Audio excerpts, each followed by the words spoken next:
সংযুক্ত আরব আমিরাতে অবৈধ অভিবাসীদের বৈধ হতে ১ আগস্ট থেকে ৩১ অক্টোবর পর্যন্ত সাধারণ ক্ষমা ঘোষণা করেছেন দেশটির সরকার। দেশটির পররাষ্ট্র মন্ত্রণালয় ভিসার মেয়াদ উত্তীর্ণ সহ নানা জটিলতায় যারা অবৈধ হয়ে পড়েছেন এই সুযোগ পাবেন শুধুমাত্র তারাই। তবে কারো বিরুদ্ধে মামলা থাকলে তিনি এর আওতায় পড়বেন না। আমিরাত সরকারের এই সিদ্ধান্তকে স্বাগত জানিয়েছেন প্রবাসী বাংলাদেশিরা। বিস্তারিত সহকর্মী মোহাম্মদ রফিক উল্লাহর পাঠানো প্রতিবেদনে। প্রবাস জীবন হিসেবে বাংলাদেশিদের কাছে অন্যতম পছন্দের দেশ সংযুক্ত আরব আমিরাত। দেশটিতে বসবাস অন্তত ৮ লাখ বাংলাদেশির।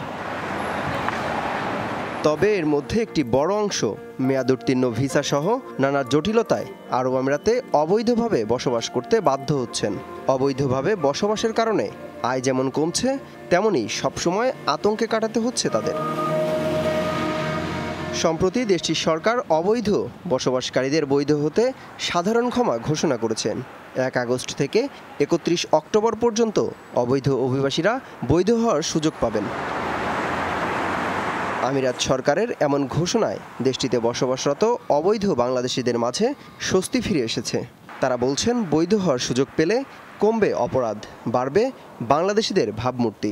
সর্বপ্রথম ধন্যবাদ জানাই আমিরাত সরকারকে, যে সুযোগটা ওনারা আমাদেরকে দিয়েছে এই সুযোগটা যেন আমরা কাজে লাগাতে পারি। যেমন আমার সরকার আন্তরিক হয়েছে, তাতে আন্তরিকতাটা আমাদের দূতাবাস যেন আমাদের দেখায়, সুযোগটা দেয় এবং সবাইকে একটু সহযোগিতা করে। যদি তারা না যায়,